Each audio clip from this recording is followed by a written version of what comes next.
Welcome everybody to Built on Faith Homestead. Today we are doing something brand new, something we have never done. Some friends of ours have got some pear trees and we're blessed with an abundance of pears, and they give us a bunch of them. We've ate on a few of them and they're delicious, and we're, of course it's way more than what we're going to be able to eat, and so we're going to can them up real quick and we'll show you what that looks like. So, you want to tell the crowd what you're doing? Cleaning up sugar. Cleaning up sugar. Let's show you guys how we started off our canning adventure. That is a pile of sugar. What happened, Mama? I guess the lid was open or something, and I tried to put it on the counter and it just slipped out of my hand and went upside down. Yeah. So we got more sugar though in the pantry, thankfully. But it's really aggravating. It is. It's part of it though, isn't it, Mama? All right. Except this is the second time I've done it this summer. Yeah. Yeah. All right. No need to cry over spilled milk. I guess there's no need to cry over spilled sugar. All right. So once again, we're not 100% sure what we're doing. We've had to look it up. Here are the pears, and as you can tell, some of them's got some rotten spots. We'll cut that out. And then we'll kind of get it going here. Compost bucket to put the peelings and cores in, and a pail of water and lemon juice to put the cut pieces in. And Melissa's making a simple syrup to can them in. The recipe that we looked at calls for 1 cup of sugar per 6 cups of water. So we are just going to get started on it here and see what we can do. Guys, with these pears, you're going to want to wash all of them really good, and we're going to peel them and core them in order to get them ready for processing. So we're going to show you guys a little bit of that. Alright, I'm going to show you guys. I've done a couple of them now and tried it a couple different ways. I like to cut the top off, cut the bottom off, and then I grab the peeler here. This little peeler works real good for these. They're real soft. Not like rotten soft, but soft enough that this peeler works really, really well for it. And just peel them down. If you got a good sharp knife, you would be able to do just fine as well. But it's a fairly simple process. It's a messy and sticky process, but fairly simple. Remember that Melissa washed them really good, so all we have to worry about now is just getting the peeling off of them and cutting out any bad spots that we see. Anytime that you're canning, you never want to have the bad spots. So there's the pear peeled. Cut it right in half, right down the middle. All right. Now remember, we're no experts. This is the first ones we've ever done. So I just been cutting and kind of spinning the pear around. Of course, this one's gonna make a liar out of me. Peeling it around here. Kind of like the core of a tomato maybe or something. Yeah, a little bit. So oddly enough, the pear core is pear shaped, and so you can kind of see it. It may be hard to pick up on camera, but I'll try to show you here. And we also put our scraps in our chicken bucket to feed them back to our chicken. No need to waste them. No.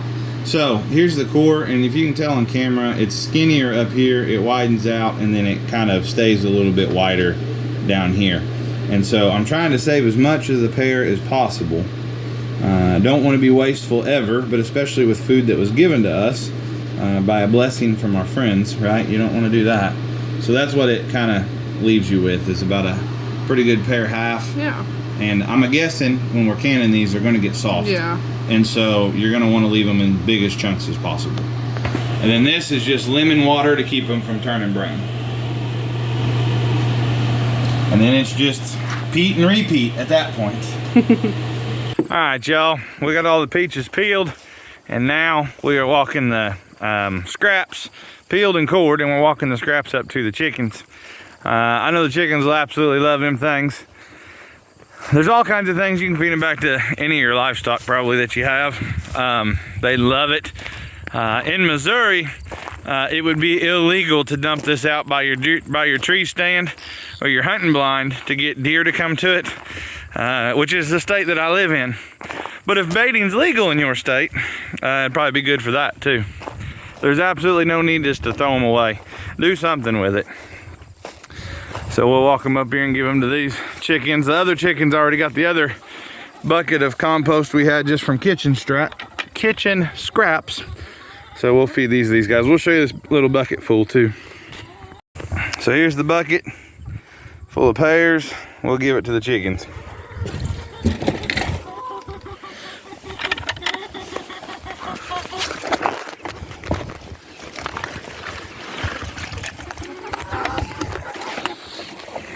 So there's what we got for the chickens to eat on. I'm sure they'll be all about it. They've been having to stay cooped up because they keep getting in our garden.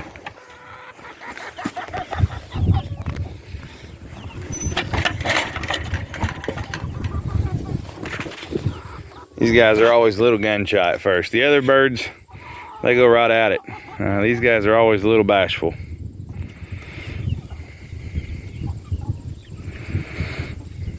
Good stuff, huh, guys?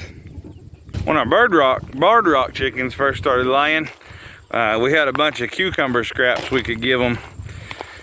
And I don't know if it was the seed from the cucumber or what, but them things went to laying double yolk eggs like crazy. And I told the wife, I said, man, maybe next summer we just need to do a cucumber garden off by itself somewhere just to feed to the chickens. They went berserk on them things. But that's one way to use them scraps up. We'll go in now, and Melissa has started the canning process, and we'll bring you guys along on that. All right, so obviously in this canner, we had our jars. They had been sanitized. We went ahead and got all this going while we were peeling pears. Mama got it started, and then she sat down and helped me peel pears as we went there. And of course, Luella and Leah were big helps as well. Jar lids and all that stuff. This is the simple syrup that we made. Just like I said, 1 cup of sugar to 6 cups of water. Here she has filled the jars full of the pears. Notice that she did not get the lemon water out. She's straining the pears and filling the jars full of pears, getting everything situated here. Sorry. It's okay. You can use the funnel. It might make it a little bit. I had that towel underneath there, but it's okay. All right. So now she's just going to fill the jars up.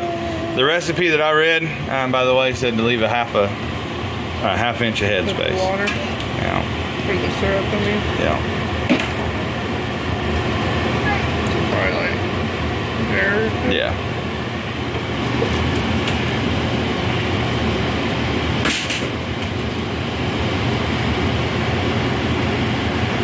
Do we tell them what's in here? I already did. Okay. Yeah. Already did. Now she gets that done, she'll put the lid on.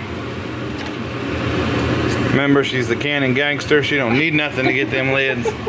She got it. That one, oh no. That one's probably not good to use. Got a bad lid, just kidding. We'll pop another one in there.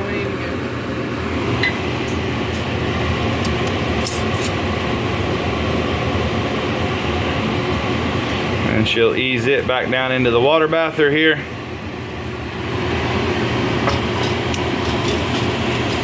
And it's just that same process over and over until it is that the jars are filled up. And while she's doing that, I'll get the lid that we need for that messed up lid. Sound good? Sounds good. All right, we'll catch up to you guys in a bit. All right, y'all, we got it processing now. Got the timer going. Been going for a little bit. It's supposed to process for 25 minutes. And so just water bathing these, and they should be done. That amount, in case you're wondering, it's gonna be hard for me to tell you exactly how many pears we had. I have no idea how to tell you the measurement. We didn't weigh them or anything, but the amount that we did, it did 7 quarts plus a little bit of a bowl left over we put in the fridge. We're gonna eat it with tonight's dinner. We had a few that were just too rotten, right? But basically, maybe without the rotten ones, we might have had another quart if they would have all been good. So about 7 or 8 quarts is what we made off of that. And we'll get them processed up here and show you what they look like when they're done. All right, y'all, here is finished product. 7 quarts of canned pears and just a nice little simple syrup. Should be delicious this winter with some fresh backstrap and some green beans. Make a good little dessert to dive into some delicious, tasty pears. So what'd you think your first time canning pears? It was really easy, a lot easier than I thought it was gonna be. Wasn't too bad, huh? No. No. The worst part's just the peeling and coring. For sure the worst. Worst part about the whole process. Even that though wasn't too bad. No. So not as bad as tomatoes. No, I don't like canning tomatoes. No, it's not very much fun. They're delicious, yes, but not much fun. But it's not as fun. No. Yeah. All right, guys. Appreciate you guys watching. Don't forget to like and subscribe. Comment down below of your favorite fruit to can, and we will catch up with you guys later. See ya.